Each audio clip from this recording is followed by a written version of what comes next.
Hey, what's up everyone? Paul from Grindhouse Funhouse, and in the era of drive-in movies, I can't think of too many where most of its action was set at a drive-in theater. The only one that comes to mind is Brian Trencher Smith 1986 Dead End Drive-In, and a decade earlier in the 70s where the drive-in was still king.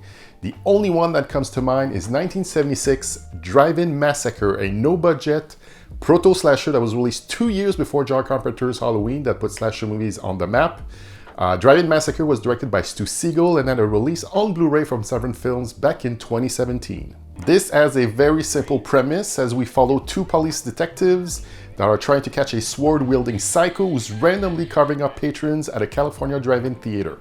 I guess I'll start this review by saying spoilers, but trust me, it doesn't really matter for this one. So it opens up with a title card that reads, "On August 10th, in a California drive-in, it all began," as we get a panning shot of the drive-in grounds at dawn. And we're introduced to the drive-in manager named Austin Johnson being a prick to his paying customers. And side note, if you can barely understand what they're saying, get used to that, because most of the movie has a terrible ADR and the sound mixing is pretty shit, because everything that was recorded on set seems like they turned down the dial pretty low. 5 minutes into the movie, we're already getting our first kills with our first couple sitting in a car being horny and making out and not actually watching the movie. They argue about something and he gets his head out of the car window to reach for the speaker, and then... And this was their biggest special effect in this no-budget movie. They shot over 4 days at the Simi Valley Drive-In. They had the money for only one beheading, and it's the director went to the market, who bought a banana squash, put a wig on it, and voila! They had hired a prosthetic guy for it, but they weren't satisfied with the resulting head. So obviously the next best choice was a banana squash. You just can't tell the difference. We then get introduced to the cops on the case, played by John F. Goff, who's one of the screenwriters, and Bruce Kimball, who we see here holding a newspaper that's one big one-sided sheet with headlines like "Horror Stories of Dead Soviet Spacemen Told," "Kenya Embarrassed by South Africa Rhinos," "Astronauts on Spacewalk to Use Odd Tool." We see them talking about the murders, and they decide to go to the drive-in to interview the manager, who's still being a total dickbag, whining about how hard it is to manage the drive-in. I worked my ass off. Man used him, he couldn't care less. You know what he does, huh? Son of a bitch runs off to Hawaii, leaves me in charge, doesn't even pay me half a living wage.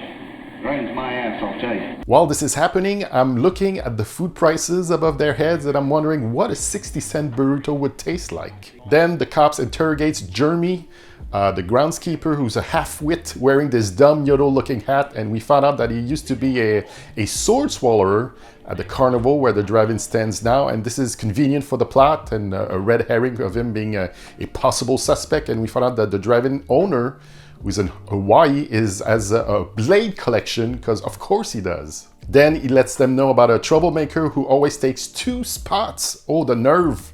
When he parks his car, always looking for girls.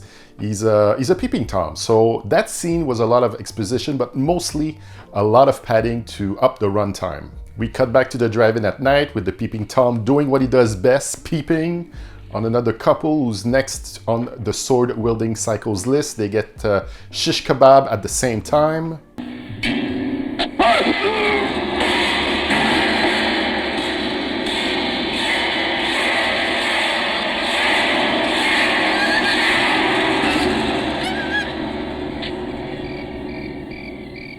We then get another boring interrogation scene of Jeremy at the police station this time. But to get the plot moving forward, Jeremy gives them the license number of the Peeping Tom's car so that they can pay him a visit. They go to the Peeping Tom's house and he admits that all he wanted to do was beat his meat to these couples, not kill them. You know what that ain't? You know what that is, Ingleson? That's you. Yeah? That's your rap sheet, Ingleson. How'd you ram a sword through 2 people? That's a lie. No, I didn't kill anybody. Look, I couldn't do that. I just wanted to beat my meat. They go outside to search his car, and one of the cops finds a bloody rag, and Peeping Tom starts running.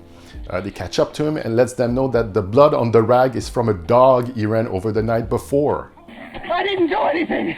I didn't do anything. It was only a dog. Yeah. Dog's blood. And then cut to him yet again being at the drive-in, being his creeper best. We're on our third couple in a car, and the dude is being a gropey asshole, but all she wants to do is see the movie. And that's when, I guess, to maybe fulfill the screenwriter's fantasy, decides to dress in drag and sits in their car, stalking out the driving grounds, trying to inject comedy that's not working the way I'm sure they wanted to. The angry, handsy dude who's not getting any storms out of the car, leaving her alone. I think you brought me here for the wrong reason. I came here to see the movie. This is my favorite movie. I told you that. Yeah. Well, then, damn it, you watch the picture by yourself. As we see Jeremy talking to the two cops, and Dickbag Johnson spots them and bullies Jeremy back to work. And then we cut back to the guy sitting back down in the car, and his lady's head falls off. And then we get a shot of the Peeping Tom's slashed throat as he's be dead too. We're back to the police station, Dickbag Johnson being interrogated again, and then tell him that they know he used to be a knife thrower. Man, everyone that works at the drive-in handles blades. What an amazing coincidence. And Dickbag Johnson has had enough of this shit, and all he wants to do is to... All right, that's about enough. Now, shut up. No, goddammit. You pigs hauled me down here, and you kept me here all night and half the damn day. I gotta get back to work. I got a business to run, and I gotta keep my eyes on everything.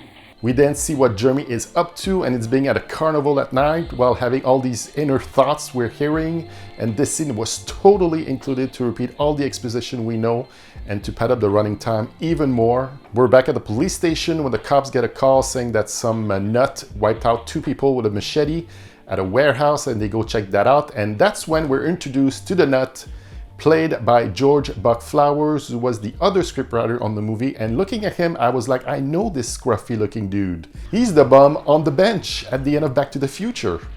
Crazy drunk driver. I only just knew him as the bum, but came to find out that he's got quite the exploitation cinema resume as an actor and writer. Starting back in 1970, also has many appearances in John Carpenter movies, starting with Escape from New York all the way to Village of the Damned, and kept on acting till his last day in 2004 when he passed away from cancer. He seemed like a fascinating dude.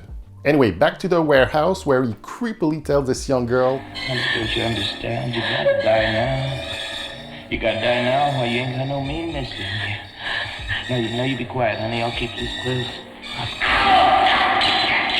The schlubby cop gets on the scene, corners him, and shoots him dead. Then we find out from the girl that was her dad. Did you have to kill him?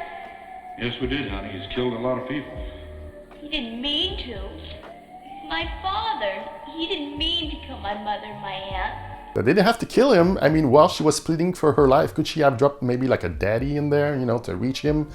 I don't know. She seemed so casual about telling him that. We get a day for night scene of the outsides of the police station where the cops gives us some voiceover exposition, and it just dawns on them that Dickbag Johnson comes out of the projection booth between real changes, so he must be the one doing all the killings. So we go back to the drive-in one last time where Jeremy wants to confront Dickbag Johnson in the projection booth and brought with him a go-away present, which is all the blades from the drive-in's owner collection that he found.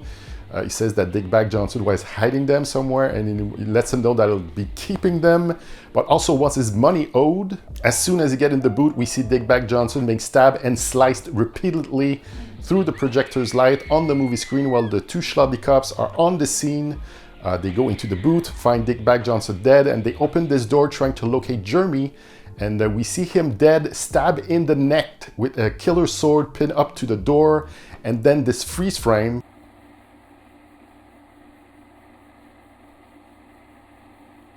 We don't know who the killer is, and we found out that many more murders are happening all over the United States in drive-ins. No one is safe, everyone is fucked. And I love the message they leave us off with, heard through the PA system. Ladies and gentlemen, this is the manager. Do not panic. There is a murderer loose in the theater. I repeat, do not panic. The police are on the way. Special feature-wise, on the Blu-ray, we got an audio commentary with the director Stu Segall. We have Drive-In Days, an interview with star and co-writer John F. Goff. Norm Sheridan, who played the Peeping Tom, recalls Drive-In Massacre, and Making the Massacre, an interview with director Stu Segall.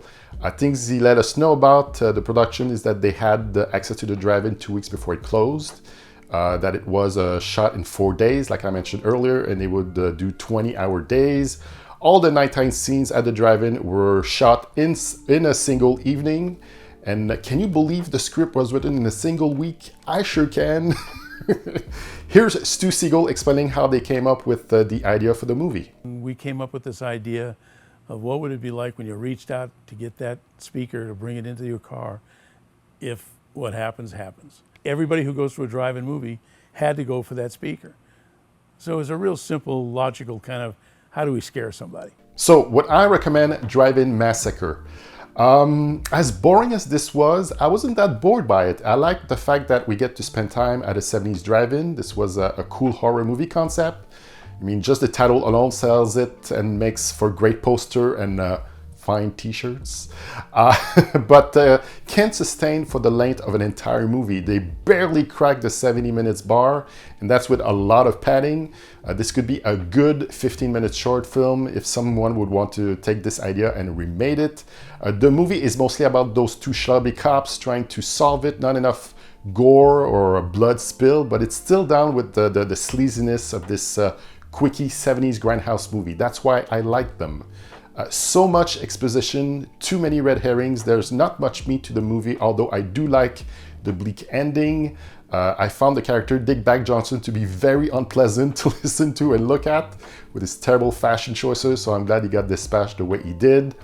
And the warehouse scene at the end with George Buck Flowers bring this creepy, weird energy to the proceedings I quite enjoyed. I say watch it only for the atmosphere of being at a 70s drive-in and how fun it would be minus getting beheaded. So I'm giving this 5 swords out of 10. So that was my review for Drive-In Massacre. Go visit all my socials at Grindhouse Funhouse. In the comment section below, let me know your thoughts on Drive-In Massacre, which, by the way, you can see for free on YouTube since it's in the public domain, but I would recommend to get the Severin Blu-ray in one of their next sales. More exploitation and horror movie reviews coming up soon, so stay tuned. Thank you for watching, and I'll say to you, ciao bye for now.